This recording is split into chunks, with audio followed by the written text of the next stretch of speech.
Started. So today we're talking about like the five gifts of ADHD entrepreneurs.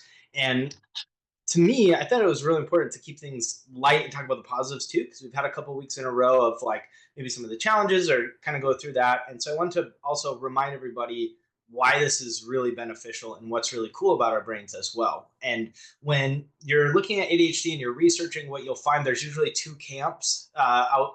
You have the people that see it as a disorder, right? It's this clinical thing, it's this disorder, it's this disability, or you'll find that it's this superpower, right?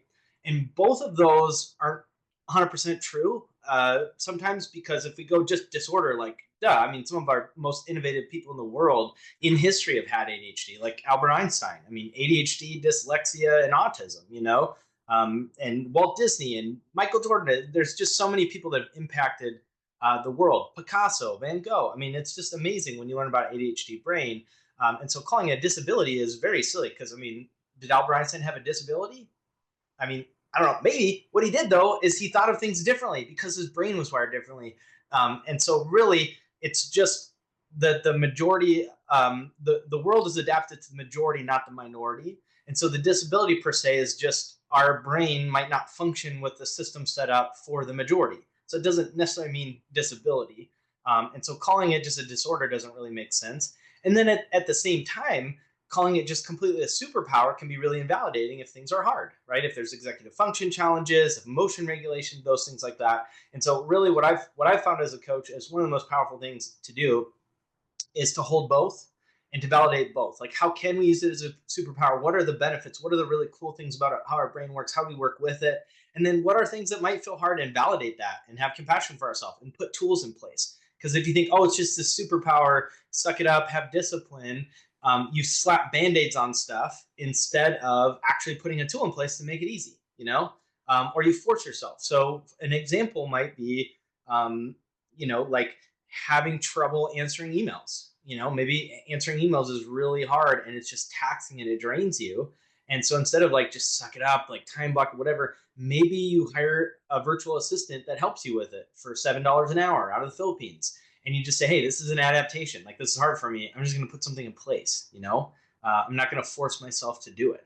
Or maybe you adapt your lead gen. So instead of I've got to sit and make calls and sit down and say the same script every day at the same time, maybe you say, hey, how can I work with my brain? It's not that I'm lack discipline or I'm not good at this. It's like, well, maybe I door knock once a week, or maybe I do pair it with a special interest, something like that. So it's important to acknowledge when there might be a challenge, because then we can put a tool in place instead of just force ourselves. And so that's, I had to clean off my camera there. So it might be clearer now. So yeah, it's important. We want to recognize like what are the benefits, and then what might be challenges. So we want to look at both. Now, what we're going to talk about is those top 5 things. And so that's why it's important in the calls for me to address some of the, the things that might be hard, to validate and give you tools. And then also it's really important to understand that this is a good thing. Our brains are really cool. And sometimes it doesn't feel like that because we might be the minority in that. It's 3 to 10% of the population has ADHD. That's it, like 3 to 10%. And so the world's not necessarily built for us, which is also good. That's why we have so many successful people. So we're going to talk about 5 things that are incredible about an ADHD entrepreneur. And then I'm going to kind of go into detail. And of course, we're going to apply those a little bit to real estate as well. And then the goal is for you to see the advantages and then maybe lean into those a little bit more instead of trying to play the neurotypical game. So what I want to start out with first is like, why does ADHD exist? Because there is a genetic advantage, and not a lot of people know this. It's not like some birth defect or something like that. Like, there's a reason. And so my favorite study that they did is that they studied remote African villages, tribes, because ADHD is genetic, and it's about 90% is genetic. And if you have ADHD, there's a 50% chance your parent has ADHD, and a 50% chance your kid is going to have ADHD. And so when they go to these remote villages in Africa, they can take a tribe that's been isolated that has no prevalence of ADHD, right? Because it's all the same, like, bloodline, not necessarily the exact bloodline, but you know what I mean. There's no ADHD that's been introduced into there, and then they can take tribes as well that do have a prevalence of ADHD in somewhat similar environments, but separate so they don't combine. And that's what they did. And this one just, it completely fascinated me. So what they did is they found that the tribe that had ADHD actually did better and thrived over the one that didn't. It thrived. And the reason for that is because the way our brains are wired, we were able to step up in specific situations that helped the tribe. So one of those things is there was a famine. And when there's a famine with ADHD, the way our brain is, our dopamine levels are lower, right? That's why a lot of us get calm under stress or chaos. And someone without ADHD is like, this is chaotic, this is stressful, what is this? Where we're actually calm. Like, example, like I was in a car accident, I witnessed one, and everybody's like stressed out, and I'm super calm and collected. I'm going to the first person that's upside down, making sure they're okay, directing people to call 911, sitting with the other people, talking with them. And like, that's where I shine, is I can do that. And I know a lot of people on the call can do that as well. So in these African tribes, when there was a famine and you had to go hunt lions for 3 days, ADHD, we were the ones that stepped up because a couple reasons. One, we have lower dopamine levels, right? So who wants to hunt a lion if you have too much dopamine and you're already stressed? So we could stay, we could stay relaxed, we could stay driven. We have that ability to hyper focus. And so we can go hunt the lion for a couple days and get locked on. If you've had that where you just get lost in something and you forget to drink water, you forget to eat, you forget what time it is, you're in it for 4 or 5 hours. People without ADHD don't have that because their dopamine, it's regulated differently. For us, we might have too little or like a surplus, whereas they have kind of a constant steady amount, which is why when they do a task, they have dopamine to start the task, to keep going with the task, and they get a dopamine reward when they're done. For us, it depends on the task, right? If it's hunting a lion, we're going to get so much dopamine where they're going to be tired and done, and our brain's just going to go here, here, here, here, here. And dopamine is the fuel to go. So we would hunt the lion for 3 days. With ADHD and neurotypical or neurodivergence, we have lower levels of proprioception, I believe is the name for it. So we're not going to pick up on if we're hungry, like some of our body cues, if we're hot, if we're cold, if we're thirsty, if we're tired. Have you ever had that where it's like you don't realize it's like you don't realize until it's too late, or it's like, oh my God, I haven't eaten all day, or I sometimes in the heat, I forget, and I've almost got heat stroke twice. So when we're hunting this lion, we're not going to be thinking about as much like, man, I'm hungry. We're focused, right? Or I'm thirsty, or my feet are cut up because I've been running through the jungle. We're going to be able to cut all of that out and do that. We also have lower impulse control. Lower impulse control. This is a good thing. So what you'll notice is that every kind of a lot of the traits we have that we might not love, there's another side of the coin to those. So lower impulse control, they showed the other side of the coin is that it's tied to creativity. Because if you pull yourself back all the time and you have great impulse control, that's the opposite of creativity. Creativity is just letting it flow and letting this random thing and this painting or art or joke or music, right? It's just you're letting your impulses go. And so for us, having lower impulse control, and again, we want to watch it, right? Because in certain environments, it's not great, but it also leads to creativity. That's why we have Van Gogh and Picasso that had ADHD that created amazing work. Beethoven, I mean, amazing work that stands the test of time forever.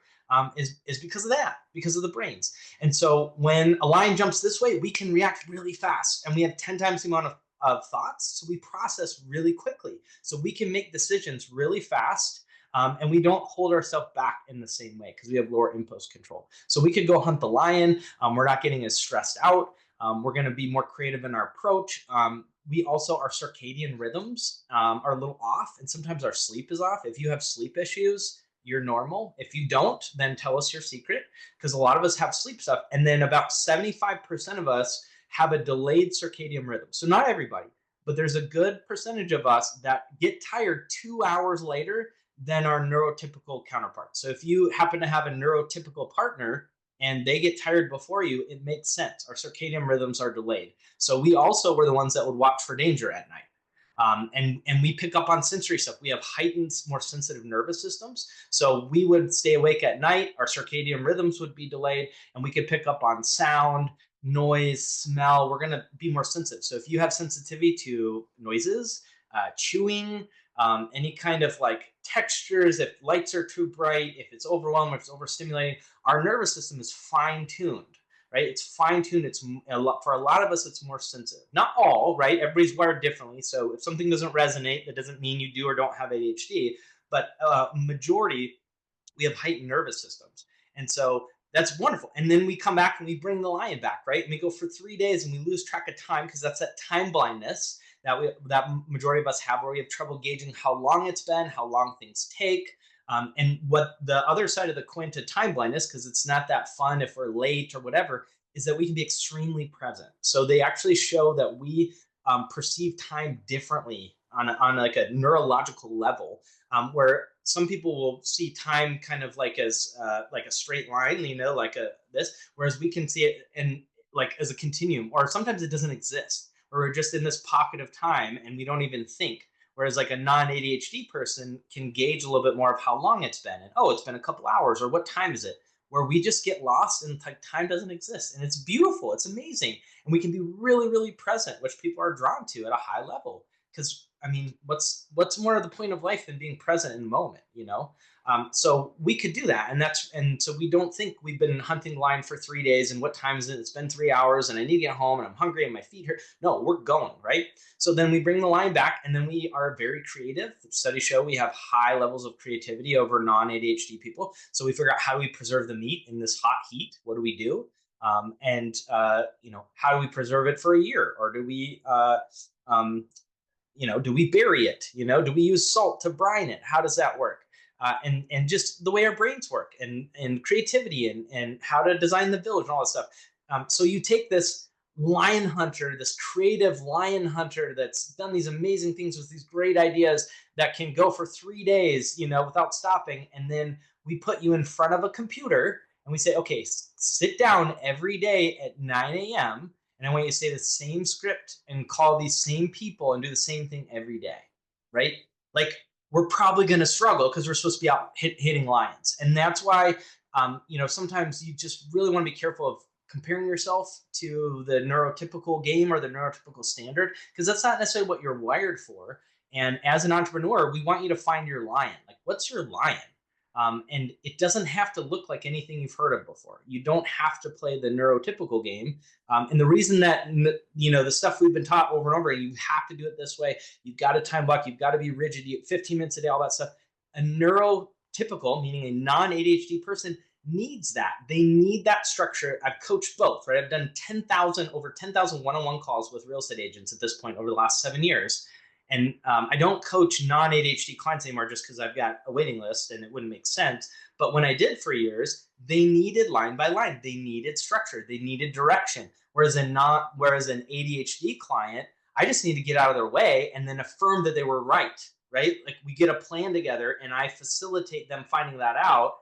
And really what I did is teach people confidence, and to believe in themselves, because that's where you see people triple their business in 1 year, because they actually listen to what sounds fun and exciting, and they make it happen, and they can do it last minute, and they can do things that nobody ever thinks of. It was important for me to tell you about that. So if you are sitting in a training that's all day, or fluorescent lights, or you're sitting watching, like something really boring, and you feel really restless, or you can't sit still, or you feel like you're failing at, grocery shopping or food prep or cleaning the house or something mundane or something boring, it's just because you weren't necessarily designed for that. You weren't built for that. It doesn't mean you won't do it. It's just we might want some adaptations, or just the knowledge that it's okay that it doesn't feel easy and it feels hard. It feels hard to you and it feels easy to other people. Like, that's okay, because you have a different wiring system. You have different biology. So just be easy on yourself. You know what I mean? If it doesn't come easy, that's okay. It still needs to get done. We're going to find other ways to do that. So there is a genetic advantage. If we look at some of the top billionaires, innovators, inventors, the owner of Facebook, I know it's controversial, but the owner of Tesla, right? Richard Branson. You start studying like some of the top billionaires or inventors in our time, and it's like, oh my gosh, they're all neurodivergent. Except we don't talk about that stuff. It's just wild to me. We don't talk about that. Yeah, Walt Disney had ADHD. The inventor of the light bulb, Thomas Edison, the inventor of the phone, Alexander Graham Bell. They're ADHD brains that are all over the place, that are the reason we're able to call people and turn the lights on, and just, quantum theory, Albert Einstein. So there's a lot of, I think there's a lot of attention on sometimes of where the deficits are, because a lot of us are perfectionists and hard on ourselves. And that's why I really want to bring this up today, and keep this to like all the good things. because we could all spend a lot more time on what we're doing right. I know that without even asking, right? Like, who could spend more time on like wins and what went right and what I did right? Because we are always, a lot of us, looking for the gap. What did I not do? What could I have done better? Like, a lot of us are very coachable, very growth oriented, always looking to do better. And sometimes it's really good to just sit in the goodness that is your brain. So when we're talking about the five things, I mean, I could do a lot more than five. There's five that I'm gonna really dig into a little bit more. And the first one I want to talk about is our self awareness. So we have high levels of self awareness, and so this is technically number one. I've got probably 15 I could go through, but self awareness. This is really big, and this is actually backed by science and studies. And self awareness is tied to self reflection. And so here's the thing: have you ever ruminated or thought, "Oh, did I overshare? Did I talk too much? Did I talk too little? Was I awkward?" All that stuff. Okay, that's self-reflection. So even if you're doing it because maybe you might show up a certain way or you need to mask your traits or whatever, you're still self-reflecting. And not everybody does that. And they definitely don't do it at the level that we do. And so if you felt like you didn't fit in as a kid, or you had to hide certain traits or calm down or sit on your hands so you're not as hyperactive, like all that stuff, and you constantly ruminate and second guess yourself, I know that sucks. And at the same time, you're building your self reflection. Just make sure it doesn't like eat you alive, and we give ourselves some grace. So that self awareness, which really, we could also say like emotional intelligence. Emotional intelligence is really high. And that's a term, I think, a little bit newer term, but it's a perception of how we might be perceived or how people are receiving us, and how we might impact others. And so we do a lot of self work with ADHD, and we're more likely to be in therapy.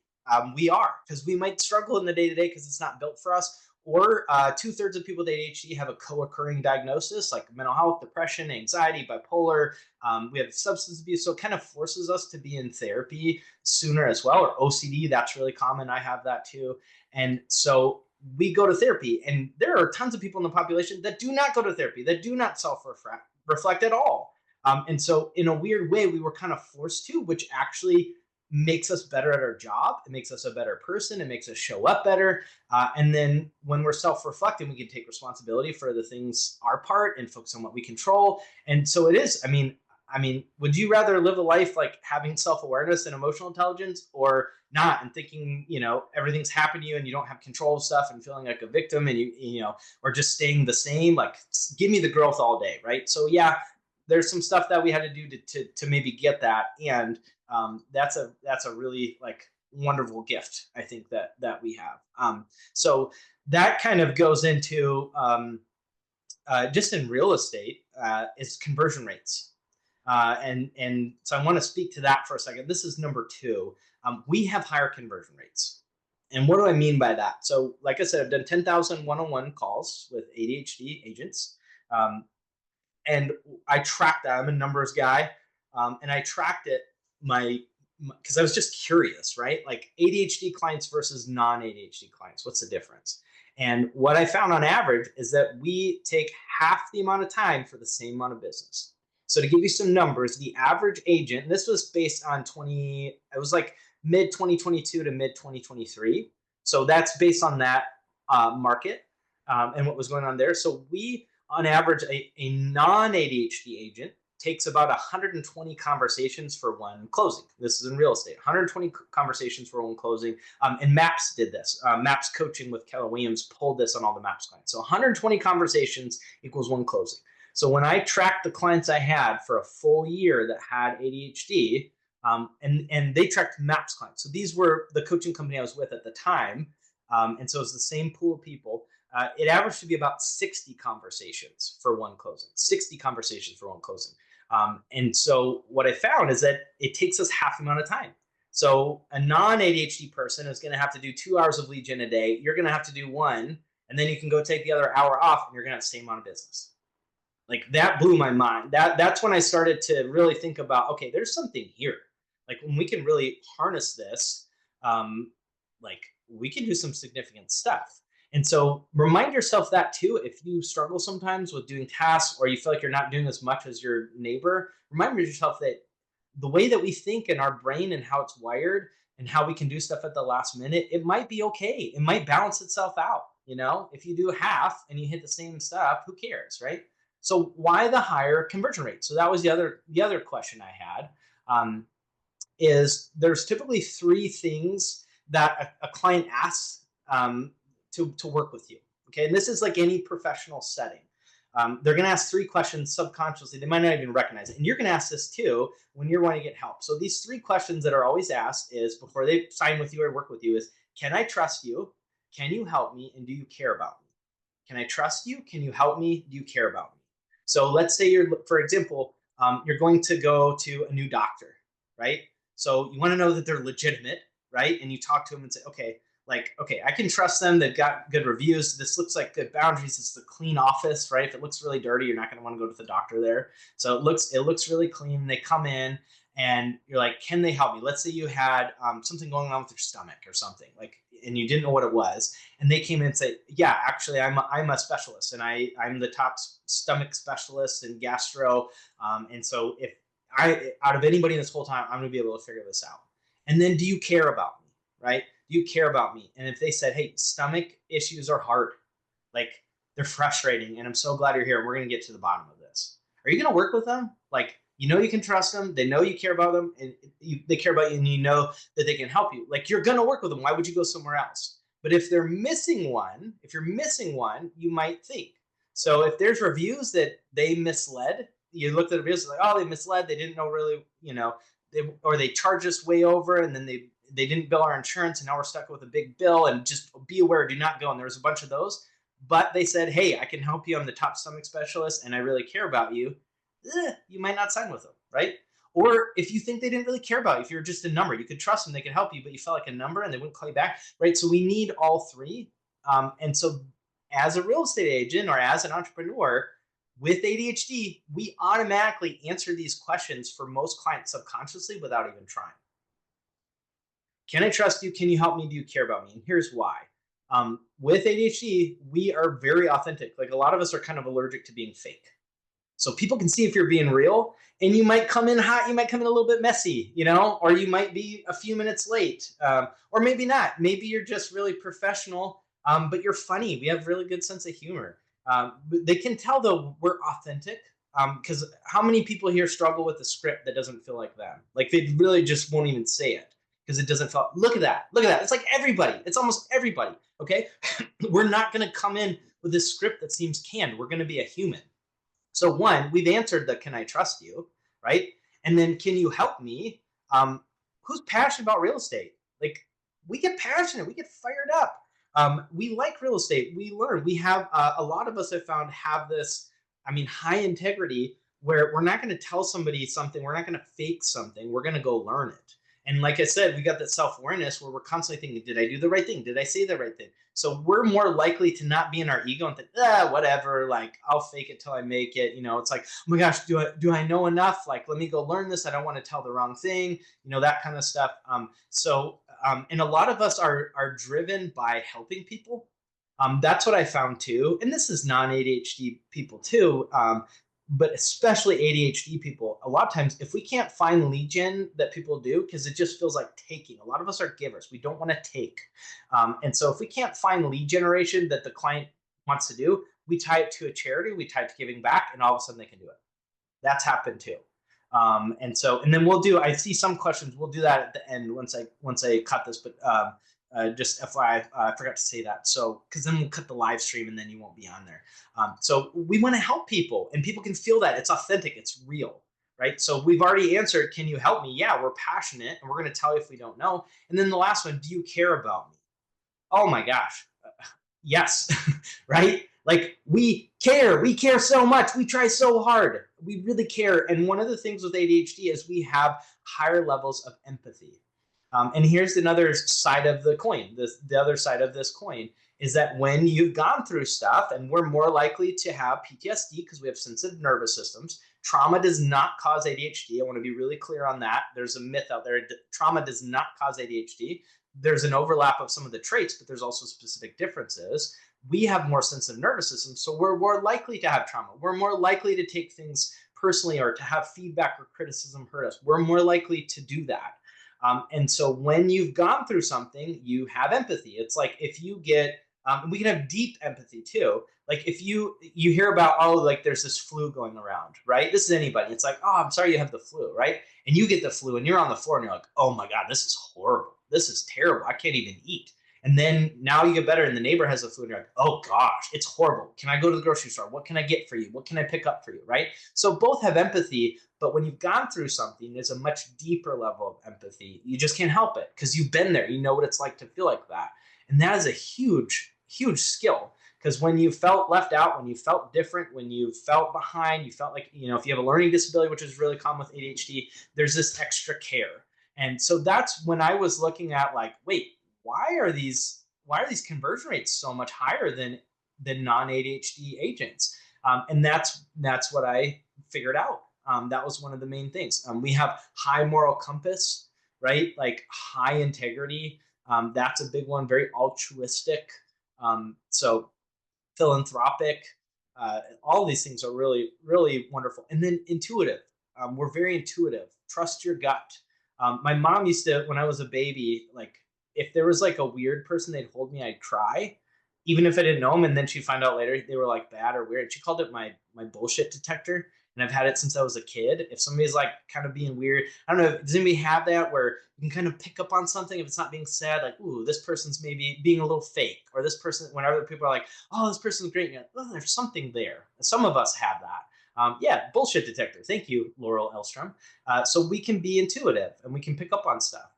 Sometimes, though, we can miss cues, right? We can see the good in people. I've done that too. I miss red flags all the time. And I just see the benefit and the good because we have like high integrity and I don't lie. And a lot of us are very, really good people. It's hard to fathom that someone else isn't. So we can also miss red flags. So it's interesting. Like we can pick up on stuff and then miss stuff or give people the benefit of the doubt. Overall, though, who wouldn't want an agent that's authentic, that cares, that's passionate, knows their stuff? So yeah, very intuitive. And then let's see. So and I want to give the flip side of the I did time blindness, so present, right? I've kind of jumped around with the 5, so in the notes we'll specify these a little bit more. But they kind of all tie in, I guess, to conversion a little bit. So that time blindness makes us really present, right? And it makes people feel important and heard. You could go on a listing appointment, not send a pre-listing packet, not have some formal presentation, and just go sit down with the seller and be super present, right? And ask them questions and really hear them and ask the right things and what they need and care about them. And you could get the listing signed. You really can. You don't think you've got to do it where this super formal, got to be so professional. I mean, you can. Again, it depends on your style. But really, when you're present with somebody, that's one of the most beautiful gifts that you can give to people. And then, so another really incredible gift is our creativity and our abundance of thoughts. So this is a big thing. So we have 10 times the amount of thoughts as someone without ADHD, and we're very creative. Now, sometimes our thoughts are lack, right? So we have like sometimes you're like, ooh, I would like to have less thoughts. Oh, these are a lot of thoughts. I'm overthinking right now. Does anybody overthink like me? Yeah, we overthink, and then throw on OCD in the mix, which I have too. And it's just I have to give it something to chew on, honestly. That's what I've learned to do. I give it a project. I give it a mission because I've just accepted my brain's going to go like this all the time. So then I tie it to a special interest or helping somebody, kind of like a puzzle. It's like a dog that's going to just bother you and you give it a bone, it goes, sits down and chews on it. But then you come up with really cool ideas. So it doesn't always work. Sometimes I'm just in my thoughts. I've got tools and medication for OCD, but it's gotten, gosh, like 90% better. And so we have 10 times the amount of thoughts. This is everybody. It doesn't mean you have OCD if you have a lot of thoughts. But we have 10 times the amount of thoughts as someone without ADHD. And so you're getting 10 times the amount of ideas as an entrepreneur, right? 10 times the amount of ideas, 10 times the amount of ideas and thoughts. We're creative problem solvers. And so you'll find, I mean, Steve Jobs has ADHD. That's why you have a lot of inventors who have ADHD, because we're getting 10x on the thoughts. So we're getting 10x ideas, and we think differently. We think creatively. We think outside the box, and then they've also studied, like we said, we have lower impulse control, right? Which means more creativity. So we can come up with interesting marketing ideas. We can see things in a different way. Like even on social media, there's people on here who have social media channels, And it's really different and it stands out because we just don't think the same way as everybody else. And that's a really incredible gift. So yeah, it's a really beautiful thing. And I forgot to mention with the empathy too. I want to bring this back because a lot of us can have deep empathy. And part of that, if we look at the other side of the coin, we also have what's called rejection sensitivity dysphoria. Dr. Ned Hallowell says like 75 to 100% of us might have it. I don't like absolutes. You define. So rejection sensitivity dysphoria, it's not a diagnosis. It's just one of the traits. And it's basically like they study on our brains, and it's extreme sensitivity to like rejection or criticism in that sense, to the point where it creates it's like fear of rejection, but it creates emotional pain that they can pick up on brain scans. So if you've ever had a fear of like calling somebody and you had this fear and it was like so big, and then other people, oh, it's just fear of rejection or stuff like that. Maybe it could also be another level, like where you get panicky. I've had clients that cannot call because the tonality of somebody rejecting them is too great that it will literally throw them off the whole day. So they do lead gen through direct message on social media and through email and mailers and things like that, or they only call sphere so they don't get rejected. And so it's, yes, you can force yourself to do it, but if it dysregulates your whole system, that's not great. So you might find other ways to do it. So it's not just you need to push past it. Try first, make sure it's that. So the flip side of this is we don't want other people to hurt. We don't want other people to be rejected. We don't want other people to be wrong because it's that empathy. We felt it. We know what that feels like. And so what you'll find is a lot of people feel safe around you. They feel like they can let go. Clients feel like they can be themselves, that they can tell you the truth. You're going to have more authentic, connected relationships if you have ADHD, and people are going to be inspired because you're going to be yourself. You might mask some of your traits sometimes, but sometimes they're going to come out, and that's okay. That's good. That's good. And so when you do, and I just want to remind you, when you do find something that feels hard with ADHD, it's important to think about what's the other side of the coin, and play that game. Because time blindness, you're late again, and we can have a lot of shame. Well, hey, we can be super present and get lost in something and totally get in the zone where other people get bored, right? We have high, rejection. We feel rejection at a higher level. However, we're incredible people that really care about people. We really care. And high emotional intelligence, or we self-reflect. Sometimes that feels bad. Like, why do I overthink? Why can't I just hang out in a group and not overthink it? However, we're very deep thinkers and we have a lot of depth, and it makes us face our stuff, and we're not fake. So you can see there's a lot of really, I could just keep going. There's so many really good things. Just energy and passion, right? Can you tell I'm passionate? I've been doing this for over a year. I never get tired of it. Every Tuesday, I'm like, oh yes, it's a Tuesday. Like, it's exciting. And your energy and passion, I've seen it in everybody, is really inspiring to people. Because who doesn't want more passion, more energy, for things like that. And then let's see, and then calm under pressure. So this is I'm gonna throw a couple bonus ones in, and then so calm under pressure. Like I said, we have lower dopamine levels, so that's why it's like, man, I had a call today with somebody in a different industry who was like, man, it's just like I can't get motivated, and then right before, then I can do it, and then I'm like, why didn't I do this before? This didn't take that long. Well, it's dopamine. It's dopamine. We have lower levels of dopamine.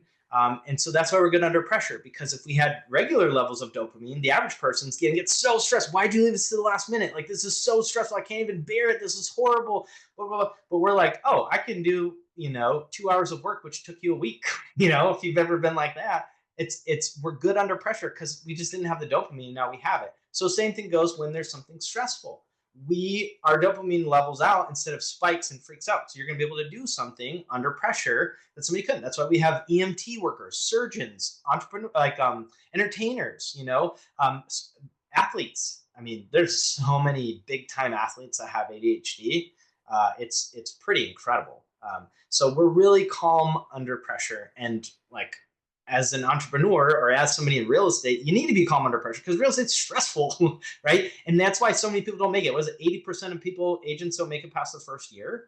I wonder how many of those don't have ADHD, honestly. Because what we're seeing from reports from leadership is that it's over half of agents are likely to have it. So it's like, if you have ADHD, you have a better chance of making it real estate. I'm telling you, you have a better chance. I've ran big teams. We had like 20 people going through real estate school at one time. And I'm telling you, the ADHD people are the ones that were more likely to make it through and make it through the first year. Now, that's a small sample, right? I can't say that as fact. But you have to handle pressure and stress because a lot of people get into it and they see the shows on TV, right? TLC, and oh, real estate, this is so fun. And they're like, this is so stressful. I can't even sleep at night. I can't even do this. I want to throw up in my mouth. And I can't have just commission. I need a salary. I need safety. So that leads me to the next one is risk tolerance. Okay. Risk tolerance and courage. So studies show we are less risk averse. We can handle more risk. We can do hard things that others are scared to do. We can handle more discomfort, more chaos. So think about growth, right? You grow when you're uncomfortable. And sometimes you can grow when you are comfortable too. But sometimes growth is really uncomfortable and it feels chaotic. Why do you think we grow so fast? Because we can handle it. Where other people, it's too much. They can't make decisions that fast. They can't handle it. We grow really fast because sometimes it's familiar to be uncomfortable for us because we've been uncomfortable a lot in our lives. So that's what I've noticed when I've coached ADHD clients as well, is they move through stuff faster because they have 10 times the amount of thoughts. We process really fast. They're uncomfortable with growth. They're okay with risk, and they have high empathy, and they have high awareness of how they show up. They have higher conversion rates. That's why real estate agents with ADHD do really well, and entrepreneurs.